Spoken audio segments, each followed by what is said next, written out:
देख क्या दिया हुआ है, एक लंबवृत्तीय शंकु के आधार की त्रिज्या 3.5 सेंटीमीटर तथा ऊंचाई 12 सेंटीमीटर है, तो शंकु की त्रिज्या ऊंचाई ज्ञात कीजिए।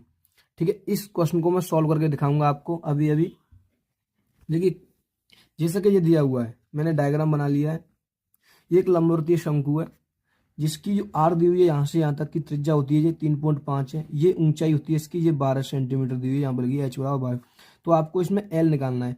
तो आप देख सकते हैं यहाँ पर एक जो राइट एंगल बनता है, यहाँ पर पाइथागोरस प्रमेय लगती है कि ये होता है आपका ऊंचाई होती है, लंब मानते हैं इसको, इसको हम आधार मानते हैं, तो इसको ये निकालना होता है आपको एल, यानी कड़ मान लो इसे आप। ठीक है, इसमें पाइथागोरस लगती है बिल्कुल। तो इसका एल निकालने के लिए इसका वर्ग प्लस इसका वर्ग हम ऐड कर देते हैं। ठीक है, यहाँ पर देखिए, ठीक है, मुझे एल निकालनी है ना, एल, तो एल बराबर में एक फॉर्मूला लिखूंगा। क्या लिखूंगा? फॉर्मूला। वो क्या होता है? L is equal to under के अंदर होता है एच का स्क्वायर प्लस आर का स्क्वायर। एच कितनी दी हुई है मेरी? एच तो 12 का स्क्वायर, आर दी हुई में 3.5, तो 3.5 का स्क्वायर। ठीक है, 12 का स्क्वायर करेंगे तो कितना होता है? 12 का 144 प्लस आप 3.5 का स्क्वायर करेंगे तो 5 का होता है 25, और 3 का मल्टीप्लाई 4 से करेंगे तो 12, तो होता है 1225। पॉइंट का एक अच्छे तो यहाँ आ जाएगा 12.25, ये होता है। आप इनको जब ऐड करेंगे तो कितना होगा? आप ऐड करिए, 144 में आप 12 जोड़ेंगे, 144 35 का स्क्वायर 12.25 होता है, 144 जोड़ेंगे तो 4 और 2 6 होता है, 4 और 1 5 होता है, और ये एक होगा 0.25, ये होगा इसका, इन दोनों को ऐड करके आ गया। ठीक है, अब आप क्या करेंगे? इसका आप वर्गमूल निकालेंगे। इसका आप क्या निकालेंगे? वर्गमूल। वर्गमूल निकालने के लिए यानी कि आप कह सकते हो ये किस संख्या का वर्गमूल है, दोनों संख्याओं का मल्टीप्लाई करके किस संख्या का मल्टीप्लाई करके ये आया होगा। तो आप कह सकते हैं ये होगा जो 25 होता है, ये तो 5 का होता है, 5 का होता है। ठीक है, ये 156 जो आती है अपनी किस किस संख्या का मल्टीप्लाई करके आती है, यानी कि 13 और 14 का करके देखेंगे आप। 13 और 14, 4 3 12 आएगी, नहीं 13 14 नहीं होगा, 12 और 13 देख लें, 12 गुणा 13, 12 गुणा 13, तो 12 3 36 की 6 आंसर लगी 3, और 12 कम 12 3 15, यानी 12 और 13 का मल्टीप्लाई करके आता है। तो मैं एक बढ़ के लेता हूँ तो यहाँ पर आ जाएगा 12, 12 पॉइंट के बाद 2 अक्षर हैं तो यहाँ पर 1 आ जाएगा। ठीक है, तो ये आंसर आ जाएगा 12.5 सेंटीमीटर। क्वेश्चन नंबर 19, 45 सेंटीमीटर ऊंचाई और 4 सेंटीमीटर व्यास वाले एक धात्विक ठोस बेलन को पिघलाकर बनाए गए 6 सेंटीमीटर व्यास के ठोस गोलों की संख्या कितनी होगी? आपसे ये क्वेश्चन पूछा है आपसे। क्वेश्चन नंबर 19 दिया हुआ है 45 सेंटीमीटर ऊंचाई और 4 सेंटीमीटर क्या दिया हुआ है? व्यास किसका? एक ठोस धात्विक बेलन का उसको पिघलाकर एक 6 सेंटीमीटर व्यास के ठोस गोलों की संख्या पूछी है आपसे। यानी कि आप ऐसा देख सकते हो, मैं आपको बताऊं, ये समझ लो, ये दिया हुआ है एक बेलन दिया हुआ है जिसकी ऊंचाई 45 सेंटीमीटर और इसका जो व्यास है वो 4 सेंटीमीटर है। इसको पिघलाकर एक ये गोला बनाया गया है जिसका जो व्यास दिया है वो पूरा तो 6 सेंटीमीटर दिया है, वो 3 और 3 6, लेकिन आर जो दी हुई है उसकी 3 सेंटीमीटर दी है। तो वो पूछ रहा है आपसे कि ऐसे ऐसे गोले इसको पिघलाकर कितने बनेंगे। मान लो इसका आपने पानी बना लिया, इस बेलन का क्या बना लिया आपने? एक तरल पदार्थ बना लिया, यानी पानी बना लिया। उस पानी बनाने के बाद में आपने 3 सेंटीमीटर त्रिज्या का सांचा लिया, गोले का सांचा। आपसे पूछा है कि ऐसे ऐसे गोले कितने बनेंगे, ऐसे ऐसे गोले कितने बनेंगे। तो चलो देखते हैं सॉल्यूशन के साथ। ठीक है, सबसे पहले आपको मालूम होना चाहिए कि बेलन का आयतन क्या होता है और गोले का आयतन क्या होता है। जब आपसे पूछे ना पिघलाने की बात करके, इसको पिघलाकर ये बनाया गया है या उसको पिघलाकर ये बनाया गया है, तो उसमें हम क्या करते हैं? इन दोनों का आयतन हम बराबर कर देते हैं। क्या कर देते हैं? इन दोनों का आयतन बराबर कर देते हैं। ठीक है, तो आपको बेलन का आयतन पता होना चाहिए और गोले का आयतन पता होना चाहिए। दिया है बेलन की त्रिज्या 2 सेंटीमीटर, यानी कि बेलन का व्यास दिया था, बेलन का क्या दिया था? व्यास दिया था। मैं आपको दिखा दूं, ये व्यास दिया था पूरा 4 सेंटीमीटर, और त्रिज्या हमने निकाल ली इसकी आधी करके 2 सेंटीमीटर। ठीक है, इसी प्रकार ऊंचाई दी थी 45 सेंटीमीटर, बेलन की 45 सेंटीमीटर। अब गोले की त्रिज्या, पूरा व्यास दिया था 6 सेंटीमीटर, मैंने त्रिज्या निकाली 3 सेंटीमीटर। उसके बाद में पूछा है बेलन का आयतन होता है पाई आर स्क्वायर एच, गोले का आयतन होता है 4/3 पाई आर क्यूब। ठीक है, आप इसमें इस तरीके से समझेंगे, जैसे मान लो आपको चाहिए गोलों की संख्या। तो एक गोले का आयतन दिया हुआ है, ठीक है। आप क्या करेंगे, जब आपके पास 10 टॉफी होती थी और आपको यानी कि दो दो लोग या 10 टॉफी थी और आपको 5 लोगों में बांटनी थी और एक एक की दी थी आपको कितनी है, या आप ये समझ लो कि आपके पास बहुत सारा दिया हुआ और एक का ये एक की वैल्यू दी है, तो पूछता है कि कितने कितने बट में आएगा, ऐसे पूछता है ना। जैसे कि 20 रुपया 5 लोगों के बट में कितने कितने आएंगे। ऐसे ही ये है कि बेलन का आयतन ये दिया हुआ है, गोले का आयतन ये है, एक के बट में इतना आ रहा है गोले का आयतन, तो पूछ रहा है ये कितने कितनों के हिस्सों में आएगा। यानी ये चीज अगर एक को मैं इतना दूं, इतना इतना दूं, एक को इतना इतना, तो ये चीज कितने लोगों में बटेगी, ये पूछा है आपसे, ठीक है। यानी कि टोटल मेरे पास इतना है और एक के हिस्से में इतना आ रहा है, तो ये कितने के हिस्से में बटेगी। तो आप क्या करेंगे, इससे इसमें भाग दे देंगे, इससे इसमें भाग दे देंगे ना, सो निकल के आ जाएगी गोलों की संख्या, ठीक है। क्या निकल के आ जाएगी, गोलों की संख्या। तो आप यही कहिए, गोलों की संख्या निकालने के लिए आप इससे इसमें भाग दे दीजिए। पहले आप यही लिख लें, पाई का मान आप लिखे ना, क्योंकि कट जाएगा। पाई आर कितनी दी हुई है, आप बेलन का बेलन की आर देखना, बेलन की आर 2, तो आप लिखेंगे 2 × 2, या फिर आप डायरेक्ट 4 लिख लो, 4 लिख लो, ठीक है। तो यह आएगा गुणा 4, गुणा एच कितनी दी हुई है, बेलन की ऊंचाई 45, 45। ऐसे इधर इधर लिख लो 4/3, पाई का मान तो पाई ही है, आर कितनी दी है इसकी, आर गोले की त्रिज्या 3, तो आप लिख लेंगे 3 × 3 × 3 कितना होता है, 27, ठीक है। 3 का क्यूब 27। आप यहां से निकाल लेंगे गोलों की संख्या, तो आप क्या करेंगे, इसमें इससे भाग दे देंगे, लिखेंगे गोलों की संख्या,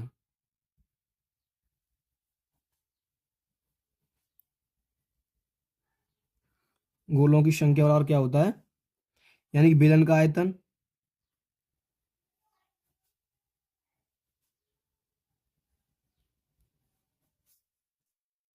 बटे गोले का आयतन,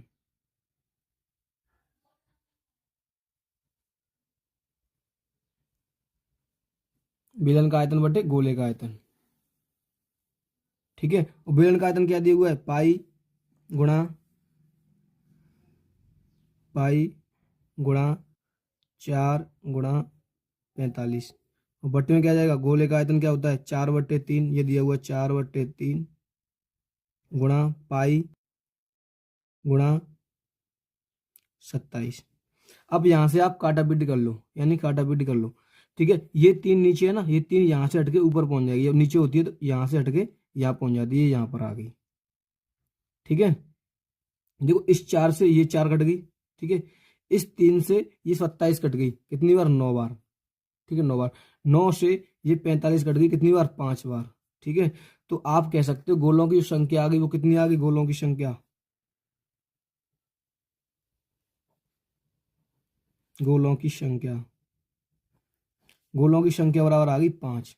यही क्या आपका आंसर।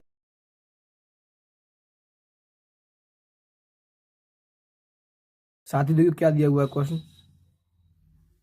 12 सेंटीमीटर, 16 सेंटीमीटर और 20 सेंटीमीटर व्यास वाले धातु के 3 ठोस गोलों को पिघलाकर एक ठोस गोला बनाया जाता है, इस ठोस गोले का व्यास ज्ञात कीजिए।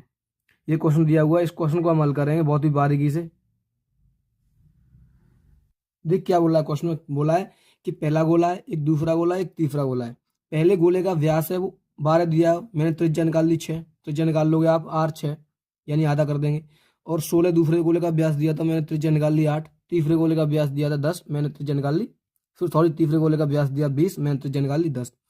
इन तीनों गोलों को पिघलाकर, यानी इनका पानी बनाकर, क्या बनाकर, इनका पानी बनाकर एक ये नया गोला बनाया है, ठीक है। या बड़ा हो सकता है, छोटा भी हो सकता है, हमें पता नहीं, लेकिन ये नया गोला बनाया है जिसकी त्रिज्या दी हुई है R, मैंने R मान ली।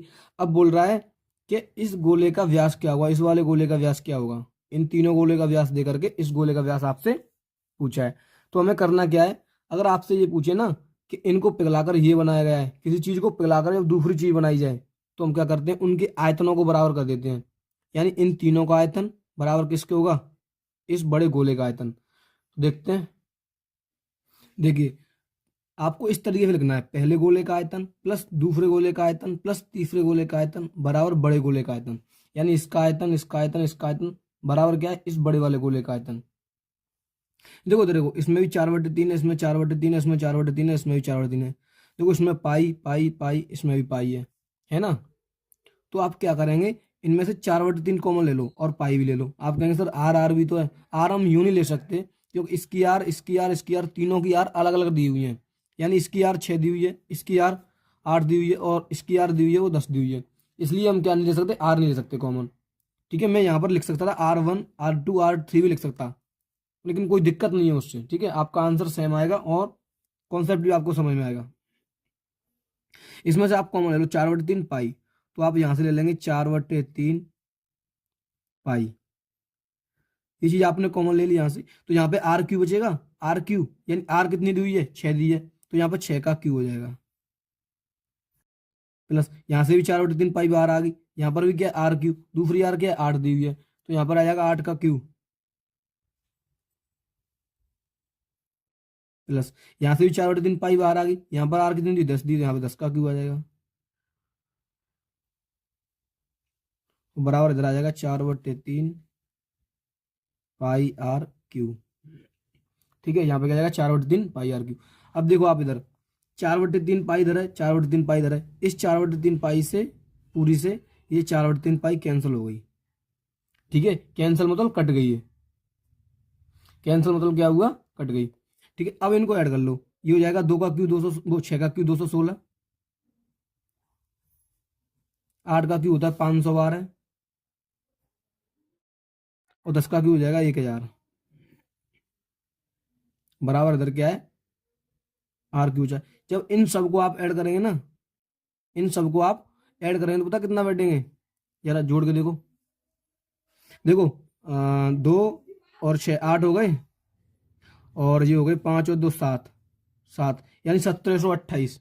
कितना बैठेंगे, 1728 यार, ये तो है 1728। बराबर इधर आ जाएगा आर क्यू।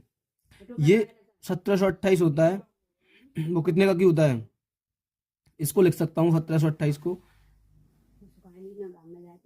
क्यू में 12 गुणा 12 गुणा 12, बराबर हो गया आर क्यू। इसमें से हम जोड़ा में से एक बाहर निकाल लेंगे, तो हो जाएगा आर क्यू बराबर 12। आर क्यू बराबर क्या हो गया, 12 आ गया।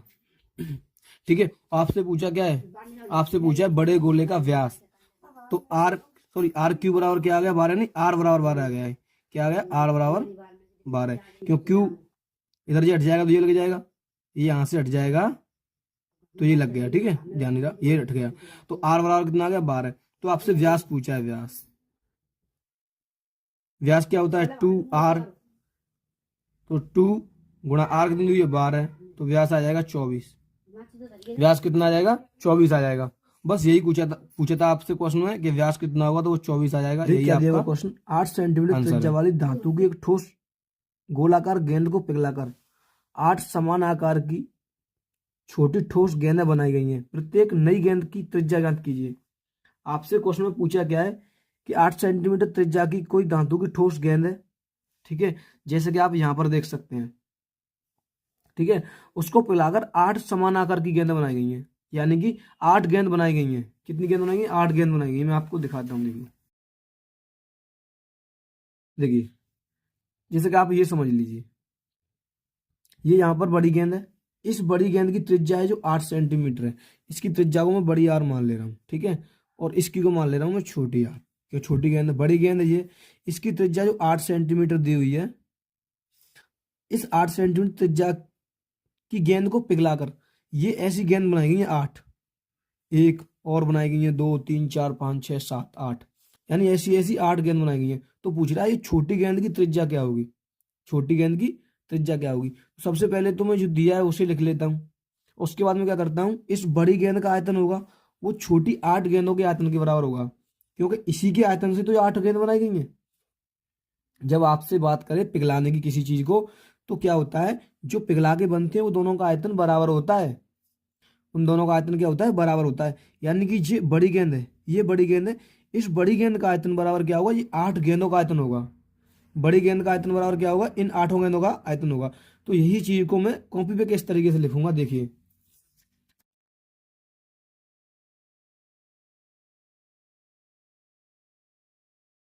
देखिए, दिया है ठोस गेंद की त्रिज्या आर, यानी बड़ी गेंद की त्रिज्या 8 सेंटीमीटर, छोटी ठोस गेंद की त्रिज्या 8 सेंटीमीटर, यानी कैपिटल आर 8 दी है, स्मॉल आर दी नहीं है, वो आपको निकालनी है।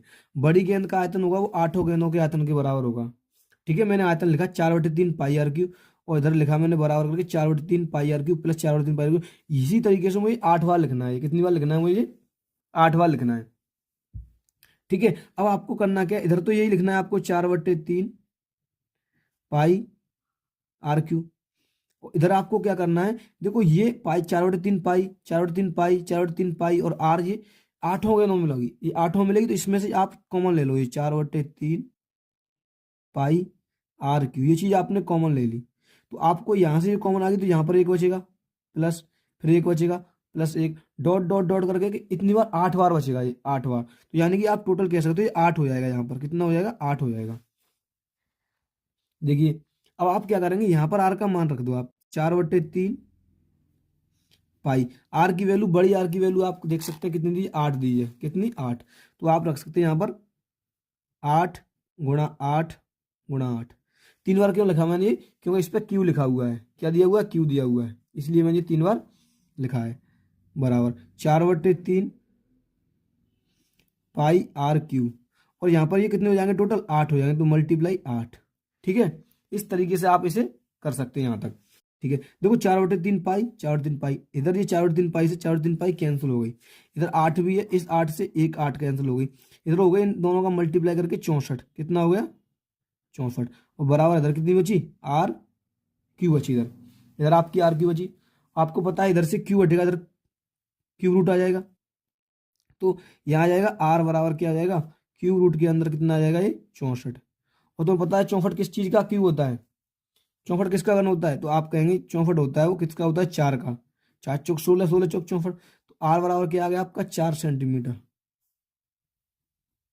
आर बराबर कितना आ गया आपका? 4 सेंटीमीटर आ गया। आपसे यही पूछा था कि आर की वैल्यू, यदि एक गोले के वक्र पृष्ठ की माप 36 पाई सेंटीमीटर स्क्वायर है तो गोले का आयतन ज्ञात कीजिए। 2 नंबर का क्वेश्चन है, आपको मैं बता दूं ये, और ये किसी न किसी एग्जाम में पूछा हुआ है। ठीक है, ये अनसॉल्व पेपर करा रहा हूँ मैं आपको हल, ये अनसॉल्व पेपर है मेरे पास। ठीक है, यदि एक गोले का वक्र पृष्ठ की माप, यानी गोले का वक्र पृष्ठ दिया हुआ 36 पाई सेंटीमीटर उसके दिया है, तो आपको गोले का आयतन पूछा है। सबसे पहले आप जो दिया है वो आप नोट कर लें, जो जो आप दिया है वो आप नोट कर लें। ठीक है, जैसे कि मान लो ये है, मैं नोट कर लिया। दिया है गोले का वक्र पृष्ठ 36 पाई सेंटीमीटर स्क्वायर, यहाँ पर स्क्वायर और है। ठीक है, स्क्वायर है, तो आयतन आपसे पूछा है। जैसे कि मान लो ये आपका डायग्राम है गोले का।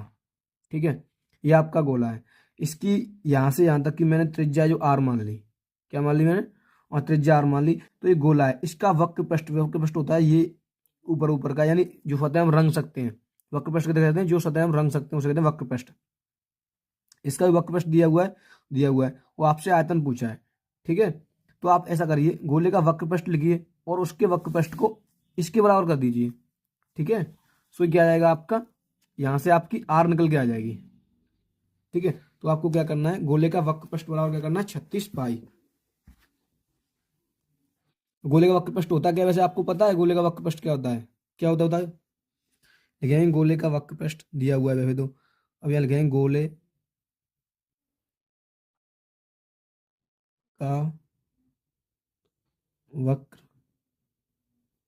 पृष्ठ बराबर दिया हुआ 36 पाई। 36 पाई। ठीक है, लेकिन मैं आपको बता दूं जो गोले का वक्र पृष्ठ होता है वो होता है 4 पाई आर स्क्वायर, बराबर दिया 36 पाई। इस पाई से ये पाई कैंसिल हो गई। ठीक है, ये यहाँ से अब आर स्क्वायर निकालेंगे, आर स्क्वायर, तो 36 के नीचे क्या पहुंच जाएगा आप बताएंगे? 4 पहुंच जाएगा। 4 से 36 कट जाएगा कितनी बार? 9 बार। तो आर स्क्वायर बराबर क्या आ गया? 9। तो यहाँ से हम आर की वैल्यू भी निकाल सकते हैं, ये वर्ग हटेगा, इस पर वर्गमूल आएगा, तो आर बराबर क्या आएगा? अंडर के अंदर 9 आएगा, तो यहाँ से आर की वैल्यू क्या आ जाएगी? 3 आ जाएगी। मैंने यहाँ से आर की वैल्यू निकाली 3। आपसे पूछा है आयतन, क्या पूछा है? आयतन पूछा है, तो आप बताइए गोले का आयतन क्या होता है? बताइए आप, गोले का आयतन क्या होता है? आप लिखेंगे गोले का आयतन,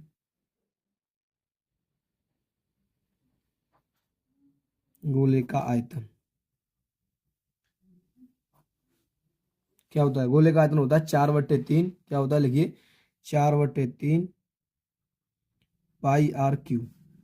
ठीक है, तो यहाँ पे गोले का आयतन मैं वी से दिखा दूंगा। तो 4/3, और ये पाई की वैल्यू होती है वो क्या होती है 22/7 रख लो, या आप उसने बोला है तो है नहीं कुछ, आपसे उसने क्वेश्चन में कुछ नहीं बोला क्या रखना है, तो आप रख लो वो 22/7। तो 22/7 गुणा जो आर निकल के आई वो अभी 3 आई है, 3 × 3 × 3, इस 3 से ये 3 कैंसिल हो जाएगी। ठीक है, इसका मल्टीप्लाई करके आप 7 से डिवाइड कर देंगे, सो ये आंसर आ जाएगा। ऐसा ही होगा ना, तो ये हो जाएगा 22×4 = 88, तो इधर आ जाएगा v बराबर 22×4 और गुणा आ जाएगा इधर 3 × 3 = 9/7। ठीक है, बटे 7, 9 से इसमें गुणा कर लो। 9×8 = 72 की 2, हंसलाई 7, और 9×8 = 72, 72 और 7 कितने होंगे आप जल्दी बताएं मुझे ऐड करके। 72 और 7 कितने होंगे 79, यानी 79। 72 और 7 बटे क्या जाएगी 7, 7 से इसको आप डिवाइड कर दो। तो देखो 7 एकम 7, इसमें देंगे भाई 9 में 7 एकम 7, 2 बचे होंगे, कितने हो गए 22, 7 तिया 21, एक बचा होगा, भाग नहीं जाएगा तो पॉइंट लगाएंगे, फिर 10 हो गए होंगे, फिर 7 एकम 7, 3 बचे होंगे, फिर 7×4 = 28, ये आ जाएगा सेंटीमीटर क्यूब। ये आपका आंसर आ जाएगा सेंटीमीटर क्यूब में। ठीक है, तो मैं आशा करता हूँ आपको वीडियो अच्छी लगी होगी। अगर वीडियो अच्छी लगी है तो आप चैनल को सब्सक्राइब करना और वीडियो को लाइक करना। अगर आपको समझ में नहीं आता तो वीडियो को दोबारा देखें, ज्यादा से ज्यादा बार देखें, क्योंकि आप दिया हुआ क्वेश्चन, एक लंबवृत्तीय शंकु की त्रिज्या और ऊंचाई 3:4 के अनुपात में है। यदि इसका आयतन, ये आयतन लिखा हुआ है, यदि इसका आयतन 301.44 सेंटीमीटर क्यूब हो तो शंकु की त्रिज्या ज्ञात कीजिए। यदि पाई बराबर 3.14, ये आपको लेना है, पाई बराबर 3.14। ठीक है, एक लंबवृत्तीय शंकु है, उनकी त्रिज्या और ऊंचाई का अनुपात इतना दिया हुआ है। यदि इसका आयतन इतना दिया हुआ है तो शंकु की त्रिज्या आपसे पूछी है, पाई की वैल्यू आपको ये लेनी है 3.14। सबसे पहले हम देखते हैं इसका डायग्राम कैसा बनेगा। ठीक है, तो उस डायग्राम पे आते हैं।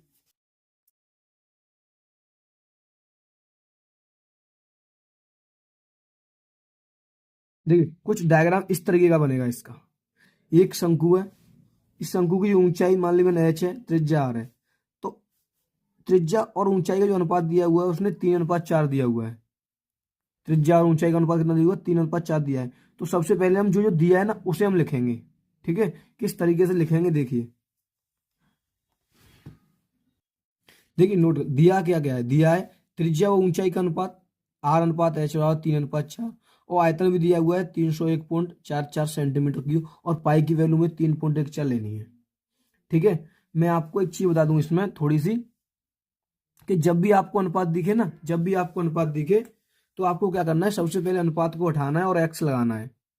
क्या हटाना है, अनुपात को हटाना है और एक्स लगाना है। तो आपको यहीं पर ये r/h दिया है, तो यहां से आप अनुपात उठाएंगे, यहां से आप अनुपात उठाएंगे, तो यहां पर आप x लगा लेंगे। क्या लगा लेंगे, x। तो इधर हो जाएगा 3x, इधर हो जाएगा 4x, यानी कि r और h की जो वैल्यू हो जाएगी ना, r और h, इनकी जो वैल्यू हो जाएगी ना, तो इधर उठाएंगे तो इधर तो आ जाएगा 3x, इधर आ जाएगा 4x। तो r की वैल्यू आ जाएगी वो आपकी आ जाएगी 3x, और h की वैल्यू आ जाएगी 4x। इतना आप कर लेंगे। ठीक है, उसके बाद में आप आयतन दिया हुआ है तो दोनों आयतनों को बराबर कर देंगे, इसका आयतन निकाल लेंगे, और उसके बाद में आप ये आयतन है इसे बराबर कर देंगे। तो कैसे लिखेंगे आप देखिए, इस तरीके से लिखना है आपको, शंकु का आयतन बराबर 1/3 पाई आर स्क्वायर एच। तो आप शंकु का आयतन क्या होता है, शंकु का आयतन दिया क्या है, तो ये दिया है 301, या आप इसे इधर लिख लें, इसे इधर लिख लें, उससे कोई दिक्कत नहीं पड़ेगी। आप ऐसा करिए, इधर इसे लिख लीजिए। ठीक है, तो यहां पर आएगा 1/3 पाई आर स्क्वायर एच, बराबर कितना आएगा, तो यहाँ पर आएगा 301.44। ठीक है, इतना लिख लेंगे। देखो 1/3 की 1/3 ही रहेगी। पाई की वैल्यू आपको क्या रखनी है, तो आपको पता है पाई का मान रखना है आपको कितना, जैसे कि यहाँ पर दिया हुआ पाई का मान 3.14, 3.14 गुणा आर कितनी दी हुई है आपकी, आर चेक करें आप, तो आर मैंने यहाँ निकाल दिया आपको 3x, तो आर स्क्वायर 3x गुणा 3x हो जाएगा। गुणा एच भी दी है आपकी, कितनी दी है एच 4x, तो यहाँ 4x आ जाएगा, बराबर इधर दिया है 301.44। ठीक है, इतना आप बहुत आसानी से हल कर लेंगे।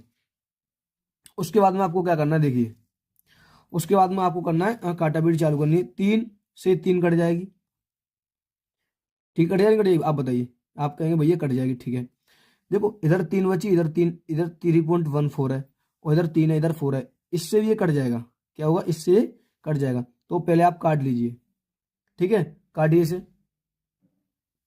देखिए 3 से 3 कट गई, ठीक है। आप इसे काटिए, देखो पॉइंट के इधर 2 अक्षर है, पॉइंट के इधर भी 2 अक्षर, आप पॉइंट से पॉइंट भी काट सकते हैं। इस पॉइंट से ये पॉइंट कट गया, इस पॉइंट से पॉइंट कैंसिल हो गया, ठीक है। उसके बाद में आपको क्या करना है, उसके बाद में आपको क्या करना है, 4 से काटना है इसको। जब 4 से आप इसे काटेंगे तो 4 से इसमें भाग दी 30 में, 4 सत्ते 28, 4 सत्ते 28, ठीक है। 2 बचे, 21 हो गए, 4 पंजे 20, एक बचा, 4 पंजे 20, एक बचा, और ये 4 तिया 12, 2 बचे, 4 छिक्के 24, ये 4 से भी कट गया। इसे 3 से भी काटिए आप, तो 3 दूनी 6, 3 दूनी 6, ठीक है, एक बचा, 3 5 15, 3 एकम 3, 3 दूनी 6, ये 3 से भी कट गया। यानी इतना आ गया आपका काट पीट के। अब यहाँ पर क्या क्या बचा, 3.14 बचा, आप उसे नोट कर लें। यहाँ बचा 3 पॉइंट, पॉइंट थोड़ी पॉइंट तो कट गया, 4 क्या लिख दिया, 314, 314, और गुणा एक्स एक्स एक्स, तो ये जाएगा एक्स क्यू, और बराबर कितना आ गया 25 12। इतना आपने कर लिया होगा बहुत आसानी से, ठीक है। उसके बाद में ये आपको एक्स क्यू निकालना है यहाँ से, तो ये 2512 की बट्टे में क्या आ जाएगा 314।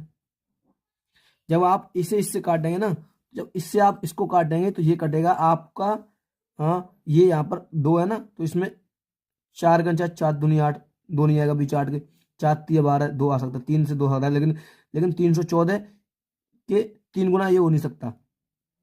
तो ये इसमें आप मल्टीप्लाई कर दीजिए 8 से, 314 यहाँ पर कर लीजिए, दिख रहा होगा आपको, 314 8 से करके देखें, 8 चौक 32 की 2 आंसर लाई 3, 8 एकन 8, 8 2 11 की 1, ठीक है, 8 3 24 और 1 25, यानी 2512 आ गया। इसमें 8 से उड़ा तो ये इससे 8 बार कट गया, कितनी बार कट गया 8 बार। तो आप लिखेंगे एक्स क्यू बराबर 8, ये एक्स क्यू बराबर 8 आ गई। अब यहाँ से इसे हटाएंगे तो इस पर क्यू रूट लग जाएगा, लगेगा नहीं, तो एक्स बराबर क्या आ जाएगा, यहाँ पर घनमूल के अंदर आ जाएगी 8, इसमें से क्या निकलेगा एक्स का मान आ जाएगा। तो एक्स बराबर कितना आ जाएगा, के का क्यू होता है ये 2 का, एक्स बराबर आ गया 2, ठीक है। अब आपसे क्या पूछा है, आपसे पूछा है ऊंचाई, तो आप ऊंचाई लिख लें, ऊंचाई, ऊंचाई, ठीक है। और आपसे पूछा है त्रिज्या, तो आप त्रिज्या भी लिख लें, त्रिज्या, ठीक है। ऊंचाई आपकी कितनी दी हुई है, तो आप ऊपर जाके देख सकते हैं, ऊंचाई दी हुई है आपकी 4x दी हुई है, 4x, क्योंकि एक्स मैंने लगाई थी, और त्रिज्या दी है 3x, ठीक है। आपसे जो चीज पूछे उसी का मान, एक्स का मान यहाँ रख दो, जैसे आप रख देंगे 4 गुणा 2 बराबर 8 सेंटीमीटर, ये क्या आ गई आपकी पता है, ऊंचाई आ गई। ऐसे नहीं, यहाँ से त्रिज्या निकालेंगे तो 3 गुणा 2 बराबर 6 सेंटीमीटर, ये क्या आ गई आपकी, ये आपकी त्रिज्या आ गई। देखिए क्या देखो, इतना ही, एक लंबवृत्तीय शंकु के आधार की परिधि 24 पाई सेंटीमीटर तथा ऊर्ध्वाधर ऊंचाई 5 सेंटीमीटर है, तो शंकु का आयतन ज्ञात कीजिए।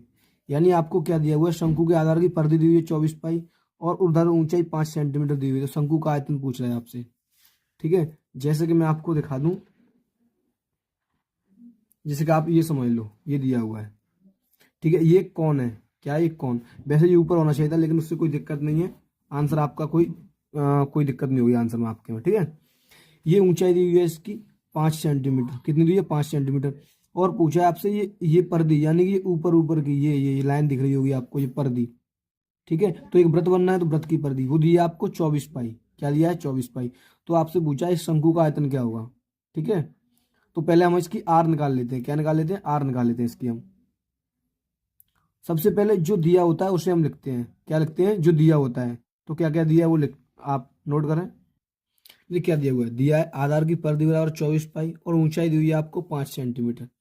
तो आपको करना क्या है, आपको क्या करना है, उसने परिधि दी है 24 पाई, लेकिन एक्चुअल में परिधि क्या होती है, यानी कि हम वृत्त की परिधि लिखें, यानी कि अगर मैं ऐसे लिखूं लंबवृत्तीय शंकु के आधार की परिधि, लंबवृत्तीय शंकु के आधार की परिधि, ठीक है, कैसे, लंबवृत्तीय आधार के शंकु की परिधि।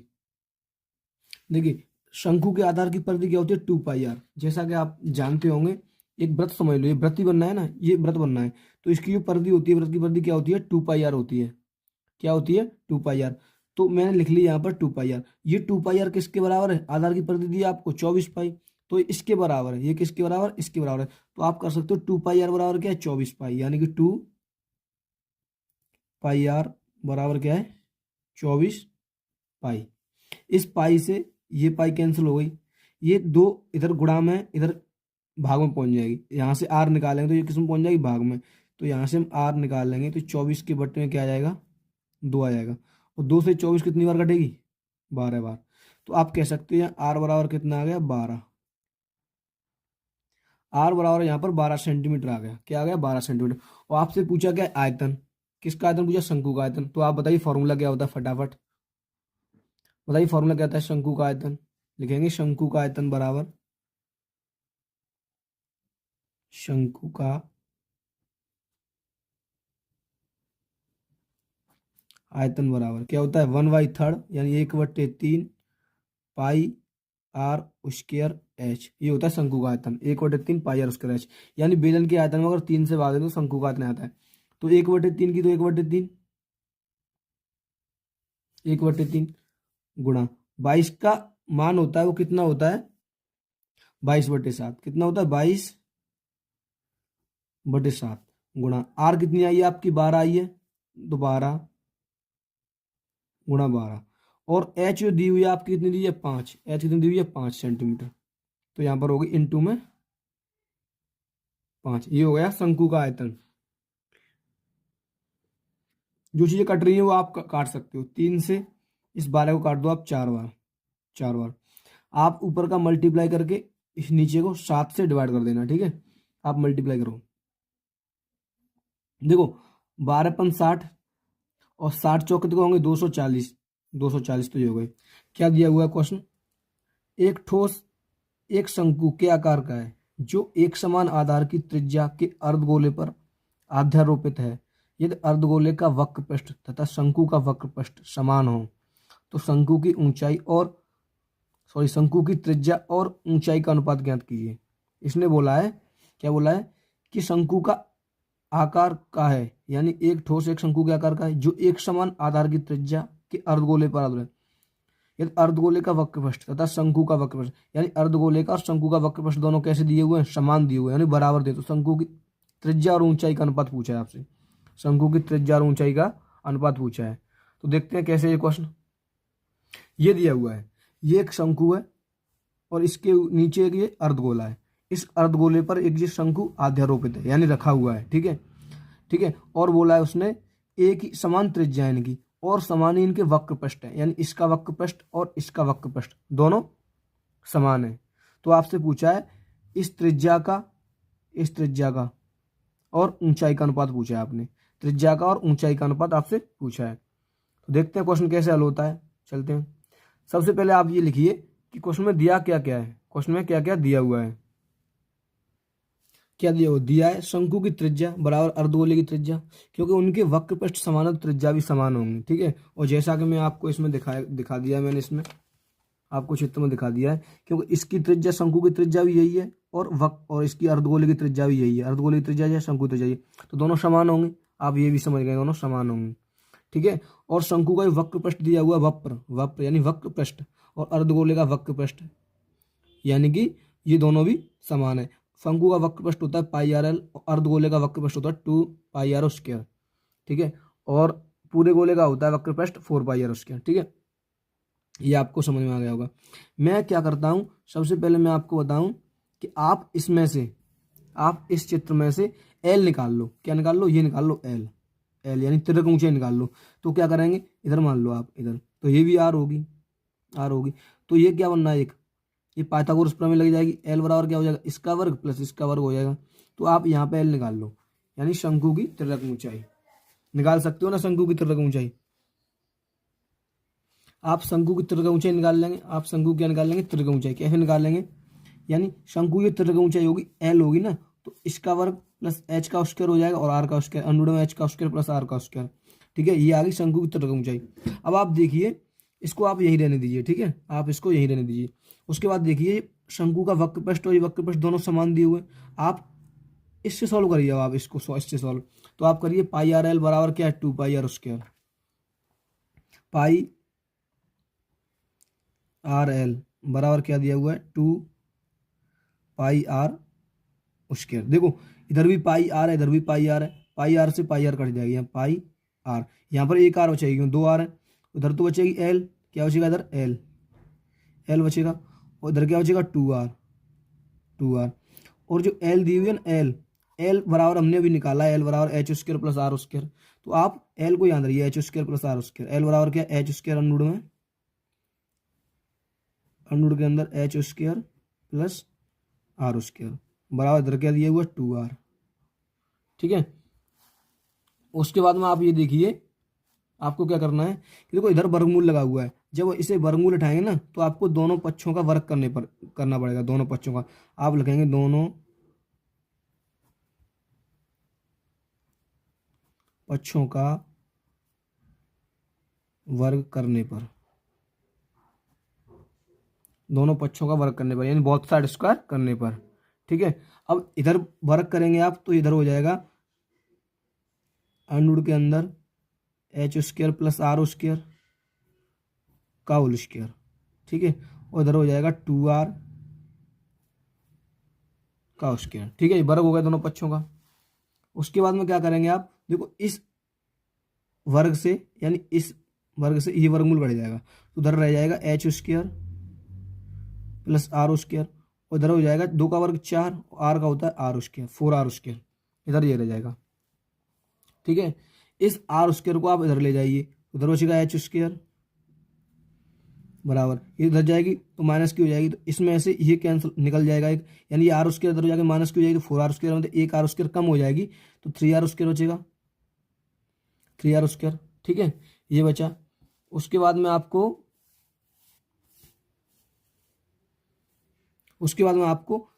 एच स्क्वायर और आर स्क्वायर को लेना है। ठीक है, एच स्क्वायर इसके बट्टे में ले आइए आर स्क्वायर को, आर स्क्वायर बराबर इधर बचेगा 3, और इधर क्या है नीचे कुछ नहीं तो 1 बचा होगा, क्योंकि इसके मल्टीप्लाई 1 होता है, 1 बचा होगा। इन पे इस पे वर्ग लगा हुआ है, इस पे वर्ग लगा, इस पे से दोनों पे वर्ग उठेगा तो इधर वर्गमूल आ जाएगा, आएगा नहीं आएगा, इधर वर्गमूल आ जाएगा। ठीक है, उधर तो बचेगा एच बटे आर, इधर हो जाएगा वर्गमूल के अंदर 3/1। और आपको पता है 1 का वर्गमूल 1 ही होता है, √3 तो निकलेगा नहीं अंडरूट से, लेकिन 1 निकल जाएगा, 1 गुणा 1 लिख लेंगे तो 1 निकल जाएगा, तो ये आएगा एच बटे आर बराबर √3/1। आपसे अनुपात पूछा है ना, तो यही अनुपात आ गया, एच अनुपात आर बराबर आ गया √3/1। ठीक है, ये आ गया अनुपात, आपसे अनुपात पूछा है, ये अनुपात आ गया। ठीक है, अगर आंसर में ये ना दे रहा हो, अगर आंसर में ये ना दे रहा हो और आंसर में ऐसे दे रहा हो आर अनुपात एच, तो आप इसको भी ऐसे लिख लेंगे 1/√3, इसको भी आप चेंज करके लिख सकते हैं। ठीक है, कोई दिक्कत नहीं है उससे, आपका ये आंसर आ गया। ठीक है, एक बार और समझा देता हूं मैं इसको कैसे कैसे किया। सबसे पहले ये दिया हुआ है, आपने लिख लिया शंकु की त्रिज्या और अर्धगोल की त्रिज्या बराबर है, शंकु का वक्रपृष्ठ अर्धगोल का, ये दोनों बराबर कर लिए मैंने, pi R L 2 pi R square, और आपको पता है एल बराबर ये होता है, मैंने ये निकाल लिया इसमें से।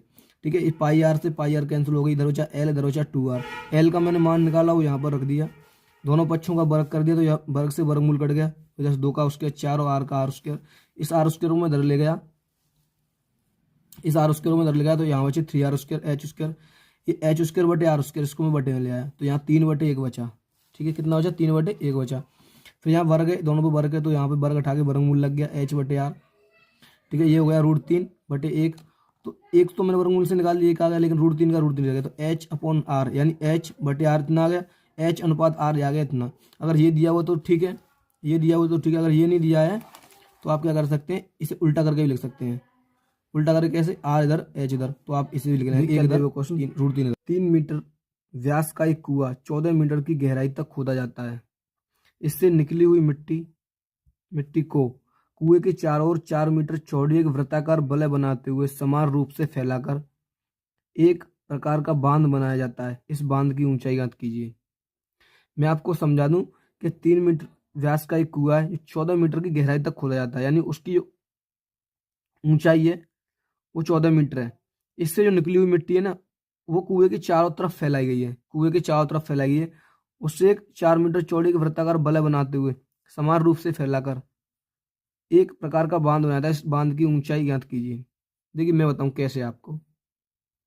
समझिए ये कुआ, ये क्या है, आप यहाँ समझिए ये कुआ है। क्या है? ये कुआ है। इस कुएं से जो मिट्टी निकली है वो हमने यहाँ पर फैलाई है चारों तरफ। मिट्टी कहाँ फैलाई है? चारों तरफ मिट्टी फैली हुई है कुएं के बराबर में, यानी कुएं के चारों तरफ मिट्टी फैलाई है। और जो मिट्टी फैलाई है वो 4 मीटर चौड़ी है। यहाँ से यहाँ तक जो मिट्टी की चौड़ाई करी है हमने वो 4 मीटर है। ठीक है, इधर भी 4 मीटर होगी। तो आपसे पूछा है जो कुएं के चारों तरफ मिट्टी निकाल के मिट्टी फैलाई है उसकी ऊंचाई कितनी है, यानी कुएं कुछ ऊंचाई भी होगी उस मिट्टी, या मिट्टी आप फैलाते हैं कुछ बनाते हैं उस कुएं के बगल बगल, तो उसकी कुछ ऊंचाई भी होगी। तो आपसे उस ऊंचाई को पूछा है कि ये ऊंचाई कितनी है, एच कितनी है। और मैं आपको बता दूं ये ऊंचाई दी हुई है कुएं की यहाँ से यहाँ तक 14 मीटर। कितनी है? 14 मीटर। 14 मीटर ऊंचाई दी हुई है।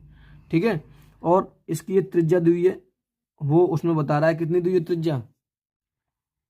तो त्रिज्या दी है, उसमें व्यास दिया हुआ है। ये पूरा पूरा व्यास दिया हुआ कितना? 3 मीटर। पूरा व्यास 3 मीटर दिया हुआ है।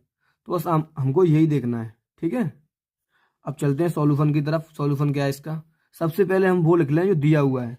सबसे पहले हम वो लिख लें। देखो जैसे कि यहाँ से यहाँ तक का व्यास दिया हुआ है 3 मीटर, तो त्रिज्या आ जाएगी 3/2, यानी कि 1.5 आ जाएगी। 1.5 त्रिज्या तो ये हो जाएगी अंदर वाली, और एक त्रिज्या यहाँ से यहाँ तक भी तो हो जाएगी बाहर वाली। तो आप दोनों त्रिज्या लिख लें, आंतरिक त्रिज्या और बाह्य त्रिज्या, यानी कि वलयाकार जो मैंने बनाया हुआ है बांध, जो बांध की आंतरिक त्रिज्या और बांध की बाहर त्रिज्या, दोनों त्रिज्याओं को मैं लिख लेता हूँ। ठीक है, देखिए ये दिया है बांध की आंतरिक त्रिज्या, यानी आंतरिक पूरा बांध बनना है। बांध की आंतरिक यानी यहाँ से यहाँ तक की, यहाँ से यहाँ तक की त्रिज्या कितनी दी है, यानी पूरा व्यास दिया हुआ है यहाँ से यहाँ तक, यहाँ से यहाँ तक 3 मीटर। तो त्रिज्या क्या जाएगी? 3/2। तो आर बराबर लिख सकते हैं आप 3/2। ठीक है, और आपसे पूछा बाहरी त्रिज्या, यानी यहाँ से यहाँ तक की त्रिज्या। तो 3/2 है, ये 4 ये है। 3/2 तो यहाँ से यहाँ तक होगी, तो 4 ये हो गई। तो आप लिख लेंगे 3/2 प्लस 4 ये हो गई। तो 4 दूनी 8, 8 और 10 और 11, तो ये जाएगा 11/2। यानी मैंने एलसीएम हल किया है, 4 दूनी 8, 8 2 से 11, 11/2। यानी कि यहाँ से यहाँ तक की त्रिज्या कितनी होगी? 11 होगी। और यहाँ से यहाँ तक की त्रिज्या कितनी होगी? तो 3/2 हो गई। ठीक है, ये त्रिज्या मैंने निकाल के आपको दिखा दी। और जो पूरी ऊंचाई दी हुई है, ये ऊंचाई ये 14 मीटर दी हुई है, 14 मीटर। तो आप एक काम करिए, पहले आप निकालिए इसका क्षेत्रफल, फिर आप निकालिए इसका क्षेत्रफल। ठीक है, और इस बड़े वाले क्षेत्रफल में से इस छोटे वाले क्षेत्रफल निकाल देंगे तो ये वाली जमीन बचेगी, ये वाला हिस्सा बचेगा ना, ये वाला, ये बचेगी मिट्टी, ये बचेगा। फिर इसका जो आयतन होगा वो इस पूरे बेलन का यानी कुएं का आयतन होगा। क्या होगा? मैंने क्या कहा? मैंने ये कहा आपसे, आप पूरे का आयतन निकालने के बाद में बड़े वाले का निकाल लेंगे। ठीक है, पूरे बड़े वाले का आयतन निकाल लेंगे, फिर इसका छोटे वाले वृत्त का आयतन निकाल लेंगे, पूरे बड़े वाले वृत्त का आयतन, फिर छोटे वाले वृत्त का यानी क्षेत्रफल निकाल लेंगे। बड़े वाले वृत्त का क्षेत्रफल, छोटे वाले वृत्त का क्षेत्रफल, इस बड़े वाले में से छोटे वाले को घटा देंगे तो ये मिट्टी का आयतन आ जाएगा। मिट्टी का आयतन और बराबर किसके कर देंगे हम? कुएं के आयतन के, क्योंकि मिट्टी इसी से निकली है। पहले मिट्टी पता होना चाहिए ना मुझे कितनी निकली है इसमें से। जो मिट्टी निकली होगी वो कुएं के आयतन के बराबर होगी। तो पहले आप इसमें से मिट्टी निकाल लें, यानी मिट्टी का आयतन निकाल लें। तो क्या करूंगा मैं? बड़े वाले आयतन में से, बड़े वाले क्षेत्रफल में से छोटे वाले को घटा दूंगा, फिर उसमें मैं एच का गुणा कर दूंगा, तो ये आयतन बन जाएगा। क्या बन जाएगा? आयतन, यानी L into B into H बन जाएगा। क्षेत्रफल तो ये आ जाएगा, इसमें एच का गुणा करने के बाद में क्या हो जाएगा? ये आयतन बन जाएगा, ये समझ लो आप। ठीक है, तो आपको त्रिज्या मालूम पड़ गई, आप डायरेक्ट निकाल लें, क्योंकि बड़े वाले निकाल रहे हैं तो त्रिज्या घटा दूंगा, बस क्या कर दूंगा मैं? त्रिज्या घटा दूंगा। ठीक है, तो आप इस तरीके से लिखें, आप लिखेंगे बांध का आयतन,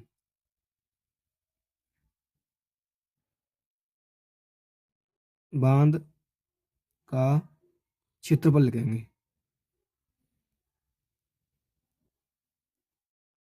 क्षेत्रफल क्या होता है? बांध का क्षेत्रफल। इस बांध का क्षेत्रफल निकालें वो क्या होगा? पाई आर स्क्वायर एच। ठीक है, पाई तो इधर से हम ले लेंगे कॉमन। क्या ले लेंगे? कॉमन। या आप आयतन ही लिखें, यहाँ क्या लिखें? बांध का आयतन निकालें, क्यों एच इसमें लग गई ना, तो इसको डायरेक्ट आप आयतन लिखें। क्या लिखें? आयतन।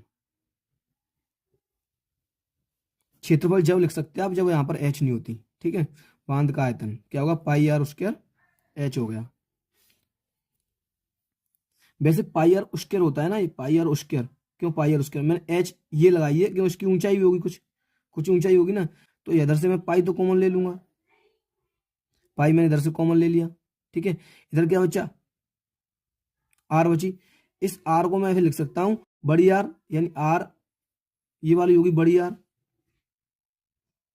माइनस छोटी आर का स्क्वायर। इस तरीके से आप इसको बड़ी आर ले लें। ठीक है, ये वाली बड़ी आर होगी मेरी। ठीक है, और पाई इधर है। बड़ी आर कितनी दी है मेरी? बड़ी आर दी है मेरी 11/2, तो आप लिख लेंगे 11/2 का स्क्वायर माइनस आर 3/2 का स्क्वायर। ठीक है, ब्रैकेट में आप हल करेंगे इसे, और इनटू में एच और है। क्या है? एच।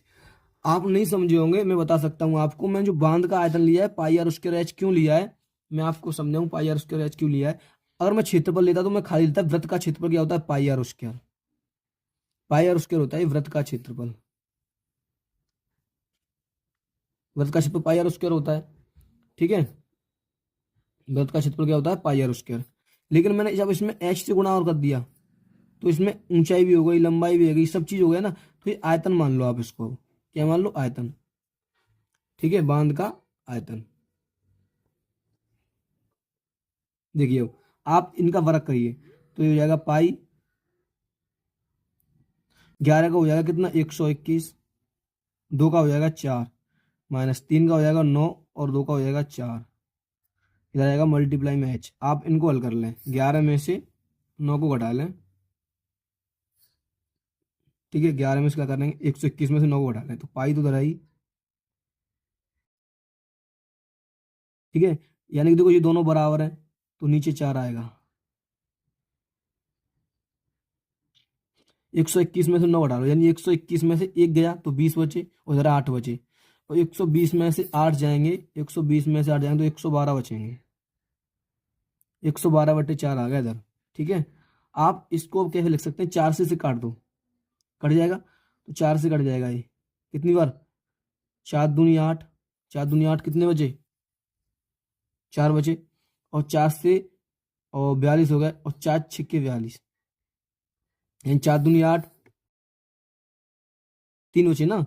4 दूनी 8, 3 बचे, और 4 अट्ठा 32, 28 कट गया। तो ये यहाँ पर आ गया पाई, यही 28 पाई एच। ये आ गया 28 पाई एच।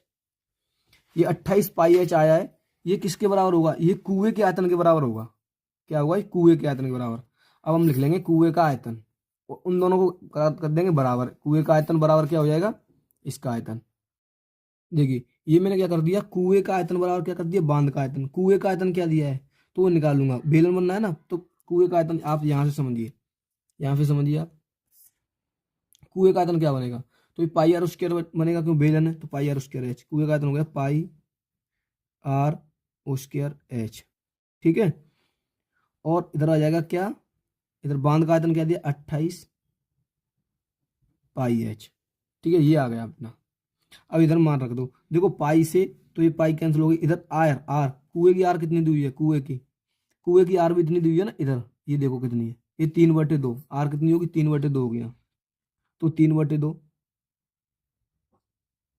गुणा 3/2। 2 बार क्यों लिखा मैंने? क्यों यहाँ पर स्क्वायर दिया हुआ है, इंटू एच। कुएं की एच 14 दी हुई है, बराबर 28 एच इधर आ गया। अब आप इसे सॉल्व कर लो, आपका आंसर आ जाएगा। देखो आप 14 से काट देंगे, 14 दूनी 28 2 बार। इस 14 से ये 28 गया 2 बार, 14 दूनी 28। ठीक है, ये 3 × 3 हो गया, और इधर हो गया, इधर बचेगा 9/2 दूनी 4, बराबर इधर बचेगा 2h। यहाँ से h निकालें तो ये इसमें किसमें? गुणा में, तो ये भाग में पहुंच जाएगी, तो 9/8 हो जाएगा, तो ये हो जाएगा 9/8, यानी कि h बराबर हो जाएगा 9 के बट्टे में 8। अब आप इसको डिवाइड कर दिए तो h बराबर क्या आ जाएगा, 8 एकम 8, 8 एकम 8, एक बचा ना, पॉइंट लगा लेंगे, जीरो बढ़ा लेंगे, 10 हो गए। फिर 8 एकम 8, फिर 2 बचे होंगे, 20 होंगे, 8 दूनी 16, 8 दूनी 16, 4 बचे होंगे और फिर जीरो, फिर 8 पंजे 40, यानी 1.125। ठीक है, 1.125। और एक बार आप डिवाइड करके देख लें दोबारा से। ठीक है, क्या लगेंगे, h बराबर 1.125 मीटर। तो ये हो जाएगा आपका आंसर। आई होप कि आपको बहुत अच्छे से समझ में आया होगा। एक बार फिर मैं आपको थोड़ी सी रिवाइज करा देता हूँ। देखिए क्या दिया हुआ है। सबसे पहले क्या किया था हमने, हमारे पास दिया हुआ था बांध का आंतरिक त्रिज्या दी हुई थी 3/2, बाहरी त्रिज्या दी हुई थी, ये दी हुई थी 3/2 प्लस 4 मैंने इसमें ऐड कर ली थी। ठीक है, ये हो गई 11/2 मीटर। कुएं की ऊंचाई 14 मीटर दी हुई थी। मैंने बांध का आयतन, अगर आप क्षेत्रफल निकालेंगे तो पाई आर स्क्वायर होगा, इसमें एच का मल्टीप्लाई तो आयतन हो जाएगा। तो पाई मैंने यहाँ से कॉमन ले ली, और ये आर थी ना, इसमें मैंने बड़ी आर में से छोटी आर घटा दी, यहाँ पर ही ले लिया मैंने डायरेक्ट। ठीक है, अगर आप डायरेक्ट अलग अलग निकालते तो और दिक्कत होती। तो मैंने यहाँ पे ये सॉल्व करके नहीं धर लाया मैं, तो ये हो गया 28 पाई एच। ठीक है, उसके बाद कुएं का आयतन हो गया बराबर बांध का आयतन, कुएं का आयतन पाई आर स्क्वायर एच बराबर 28 पाई एच। पाई से पाई कट गई, तो यहाँ पर आर बन रही 3/2, 3/2 गुणा एच बराबर 28 एच। 14 से 28 को मैंने 2 बार काट दिया, तो इधर बचा 3 गुणा 3 और 2 दूनी 4, 9/4 बराबर 2h हो। यहाँ से h निकली तो 2 इधर आ गई, तो ये हो गया 9/8। ठीक है, तो मैंने यहाँ से इसमें डिवाइड किया तो h बराबर हो गई 1.125 मीटर। ठीक है, ये आपका आंसर आ गया। अगर वीडियो आपको अच्छी लगी तो वीडियो को लाइक करना, चैनल को सब्सक्राइब करना। अगर कोई भी दिक्कत हो मुझे कमेंट में बताना कि भाई ये दिक्कत है। ठीक है, क्या दिया हुआ है, धातु की चादर से बना और ऊपर से खुला एक बर्तन शंकु के छिन्नक के आकार का है, जिसकी ऊंचाई 24 सेंटीमीटर तथा निचले और ऊपरी सिरों की त्रिज्याएं क्रमशः 8 सेंटीमीटर और 20 सेंटीमीटर है। 40 रुपये प्रति लीटर की दर से इस बर्तन को पूरा भर सकने वाले दूध का मूल्य ज्ञात कीजिए। और यहाँ पर दिया हुआ पाई इज इक्वल टू 3.14, यानी पाई का मान दिया है 3.14। पाई का मान अगर रखना है आपको तो ये वाला रखना है। ठीक है, तो इस क्वेश्चन को मैं आपको सॉल्व कराता हूँ, देखते हैं सॉल्यूशन क्या है इसका। देखिए ये बर्तन एक, जो उसने बोला है क्वेश्चन में कि एक बर्तन है जो ऊपर से खुला हुआ है, नीचे से थोड़ा, खुले तो दोनों तरफ से है और नीचे से पता है खुला है कि नहीं खुला है, ऊपर से खुला हुआ है। नीचे की त्रिज्या 8 सेंटीमीटर, ऊपर की त्रिज्या 20 सेंटीमीटर दी है। मैंने ऊपर की त्रिज्या को कैपिटल आर मान लिया और नीचे की त्रिज्या को स्मॉल आर मान लिया। इसकी जो ऊंचाई दी है वो 24 सेंटीमीटर दी है। उसने पूछा है कि ये कितने रुपए के दूध में भर जाएगा, और 1 लीटर दूध का मूल्य दिया है उसने 40 रुपए, ऐसा कि उसने क्वेश्चन में बोला है। ठीक है, ये पूरा बर्तन कितने रुपए के दूध में भर जाएगा। तो सबसे पहले हम क्या करते हैं, उन चीज़ों को लिखते हैं जो चीज़ दी हुई है, यानी क्या क्या दिया है। तो क्वेश्चन में सबसे पहले हम उन चीज़ों को लिखेंगे जो क्वेश्चन में क्या क्या दिया हुआ है। तो लिखते हैं, देख क्या क्या दिया है। वो दिया है छिन्नक की ऊपरी सिरे की त्रिज्या, यानी कि ऊपरी सिरे की त्रिज्या यानी कि ये वाली 20 सेंटीमीटर, और निचले सिरे की त्रिज्या 8 सेंटीमीटर, यानी ये वाली 8 सेंटीमीटर, और छिन्नक की ऊंचाई 24 सेंटीमीटर, ये 24 सेंटीमीटर हो गई। उसके बाद में छिन्नक का आयतन होता है, वो होता है 1/3 पाई एच, कोष्टक में R square capital R square plus small R square plus R into R, यानी कैपिटल आर और स्मॉल आर। ये छिन्नक, ये R1 R2 भी ले सकते हैं, उससे कोई दिक्कत नहीं है। ठीक है, उसके बाद में मैं छिन्नक के आयतन को दिखाऊंगा V से, कैसे दिखाऊंगा V। तो यहाँ मैं लिखूंगा V बराबर, आप यहाँ पर वैल्यू रख दो। पाई की वैल्यू उसने दी हुई है, पाई की वैल्यू उसने कितनी दी हुई है, आपसे बोला है कि पाई इज इक्वल टू दिया हुआ है उसने, पाई बराबर 1.34, ये उसने पाई के बराबर दिया हुआ है। तो यहाँ पाई में मैं लिख लूंगा 1.34, 1.34 मल्टीप्लाई एच कितनी है, आप एच देख सकते हैं इसमें 24, 24 बटे में 3 है, तो बटे में 3 आ जाएगी इधर।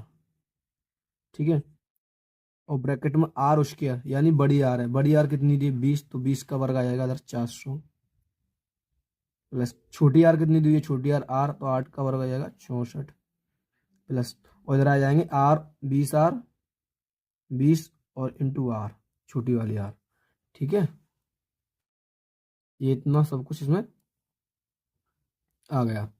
अब इसको हल कर लो आप, क्या करेंगे, अब इसको हल कर लो। 3 से पहले इस 24 को यहाँ पर काट दो, 3 से कट कीजिए 8 बार। जब इससे इसमें मल्टीप्लाई करेंगे, क्या करेंगे, इससे इसमें मल्टीप्लाई करेंगे तो ये होगा 25.12, यानी कि इसमें इससे आप मल्टीप्लाई करेंगे तो कुछ ऐसा आएगा 25.12। सॉरी, जो पाई का मान होता है वो 3.14 होता है। सॉरी सॉरी सॉरी, पाई का मान कितना होता है, 3.14। आप यहाँ करेक्शन करेंगे, 1.3 नहीं होता, 3.14 होता है। कितना होता है,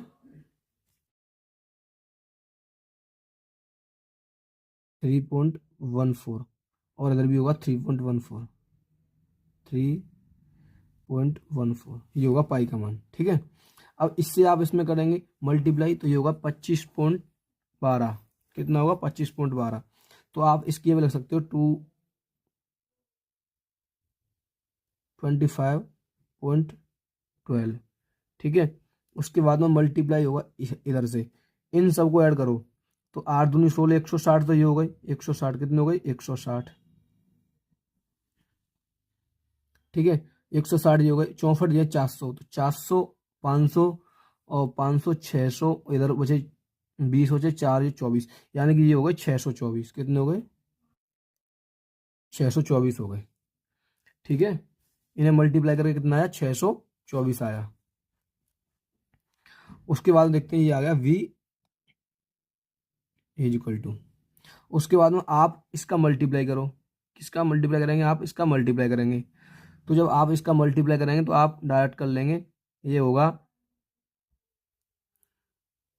1515, उसके बाद में 15674 मल्टीप्लाई 88, कितना 88 और सेंटीमीटर क्यूब, ये आ गया v बराबर। ठीक है, यानी 15,674.88 सेंटीमीटर क्यूब, इतना आ गया। अब मैं आपको बता दूं कि सेंटीमीटर क्यूब में दिया है, उसने पूछा 1 लीटर, हमने 1 लीटर का भाव दिया है। तो आपको मैं यहाँ पर दे दूं थोड़ा नॉलेज दे दूं, बेसिक नॉलेज। यहाँ पर आपको थोड़ी बेसिक नॉलेज दे दूं मैं आपको कि 1 क्या होता है, 1 सेंटीमीटर क्यूब। 1 सेंटीमीटर क्यूब बराबर क्या होता है, 1 सेंटीमीटर क्यूब बराबर होता है 1/1000 लीटर। ठीक है, 1 सेंटीमीटर क्यूब क्या होता है, 1000 लीटर। अगर मैं इसे इसमें से डिवाइड करके लिखूं तो कैसे लिखूंगा, 1 सेंटीमीटर क्यूब बराबर क्या होता है, इसमें अब इससे मल्टीप्लाई करेंगे तो 3 जीरो, 3 अंक बाद पॉइंट छोड़ देंगे तो ये हो जाएगा 0.0001 लीटर। ठीक है, 0.001 लीटर आ गया। अब आपको करना क्या है, थोड़ा दिख नहीं होगा, मुझे याद नहीं रहा। ठीक है, ये हो गया। उसके बाद में आपको क्या करना है कि इसमें मल्टीप्लाई करना है आपको इतने का, तो ये लीटर बन जाएंगे। क्या बन जाएंगे, ये लीटर बन जाएंगे। तो आप इसमें इसका मल्टीप्लाई कर दो। ठीक है, तो ये क्या बन जाएंगे, लीटर बन जाएंगे, लीटर। पहले आप इनको लीटर बना लो। तो आप लिखेंगे v बराबर 0.001, इसका इसमें मल्टीप्लाई कर दिया मैंने। ठीक है, मल्टीप्लाई करके क्या आएगा पता है, लिखेंगे बराबर 15.15 दो दो अंक है ना, 2 अंक इधर आ जाएंगे, 15.674, 674, 674, 88 इतना आएगा। ठीक है, ये आ जाएंगे लीटर। क्या है ये, लीटर, लीटर आ जाएंगे। और आपसे अब दिया हुआ 1 लीटर का मूल्य कितना दिया हुआ, 1 लीटर का मूल्य दिया हुआ है 40 रुपए। कितना दिया है, ये भी बी बराबर आ गया, वी वॉल्यूम। अब यहाँ लिखेंगे दिया है,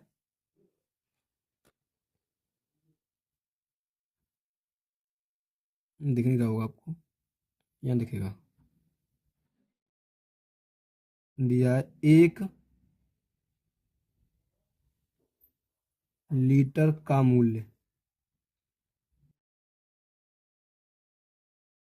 40 रुपये है। 1 लीटर का मूल्य 40 रुपये है। तो क्या करेंगे, 1 लीटर का मूल्य 40 रुपये, टोटल लीटर मेरे पास इतने हैं, टोटल मेरे पास कितने लीटर है, इतने, और 1 लीटर का मूल्य 40 है, तो इसमें 40 का मल्टीप्लाई और कर दूंगा मैं, तो टोटल मेरे लीटर आ जाएंगे, थोड़ी सॉरी टोटल रुपए आ जाएंगे। इतने लीटर में इतने का मल्टीप्लाई करो, पूरे रुपए आ जाएंगे। तो आप मल्टीप्लाई करिए, बराबर 15.67488 मल्टीप्लाई 40। ठीक है, आप इसका इसमें मल्टीप्लाई कर दें तो ये आपका आ जाएगा आंसर। तो ये आ जाएगा आपका, जब इसका आप मल्टीप्लाई करोगे तो 626.9952 रुपये, ये क्या आ जाएगा, रुपए आ जाएंगे, रुपए, क्योंकि एक इतना लीटर है, इतने लीटर में इतने का मल्टीप्लाई करो तो ये आ जाएंगे रुपए। ठीक है, तो ये आ गया आपका आंसर, इतने रुपए आ गए। उसने पूछा था कितने रुपए का दूध बेचेगा, तो इतने रुपए का दूध बेचेगा वो। ठीक है, आपको समझ में नहीं आया हो या समझ में आया हो, अगर वीडियो आपको अच्छी लगी तो वीडियो को लाइक करना, चैनल को सब्सक्राइब करना। एक बार मैं फिर से आपको रिवाइज करा देता हूँ। ठीक है, देखिए क्या है।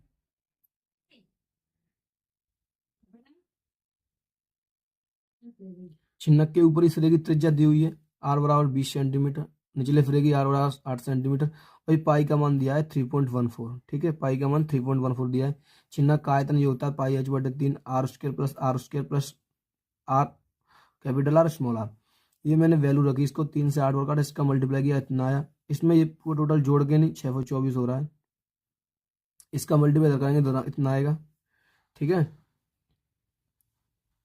इसका मल्टीप्लाई इधर करेंगे तो फिर इसका मल्टीप्लाई किया, इतना आया। फिर इसमें मैंने क्या किया, लीटर बनाने के लिए इसका मल्टीप्लाई कर दिया इसमें। ठीक है, तो फिर इतना आ गया, इतना आ गया, लीटर बन गए। एक दिया है 1 लीटर का मूल्य 40 रुपये है, तो इसमें मैंने 40 का मल्टीप्लाई कर दिया, टोटल रुपये निकल के आ गए, इतने रुपये हो गए। देखिए क्या दिया हुआ है, यदि एक वृत्त की परिधि और क्षेत्रफल संख्यात्मक रूप से समान है तो उस वृत्त की त्रिज्या होगी 2 मात्रक, पाई मात्रक, या 4 मात्रक, या 7 मात्रक।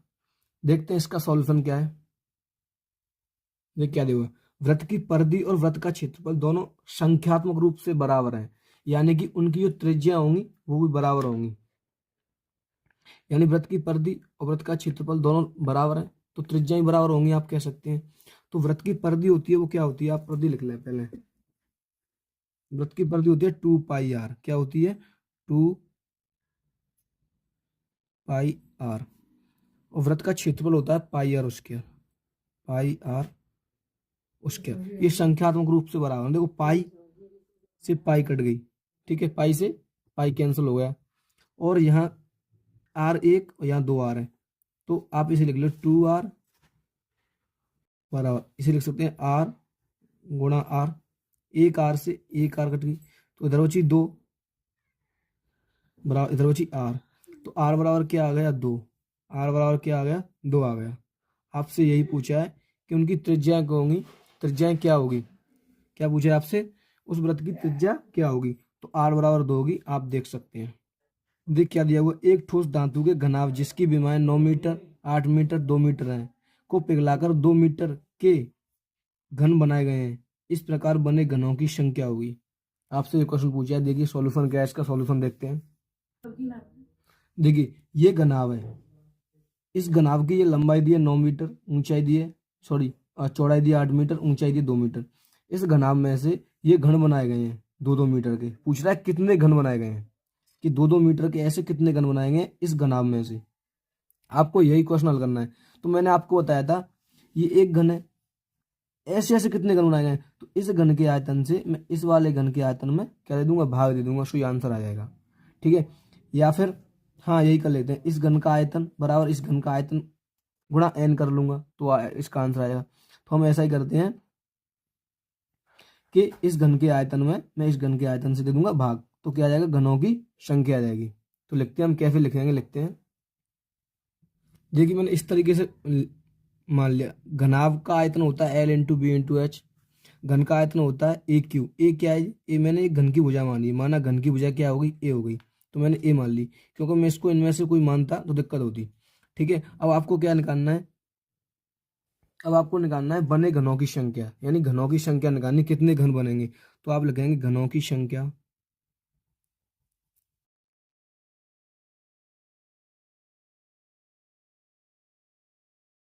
घनों की संख्या बराबर क्या लिखेंगे, ऊपर घनाभ का आयतन,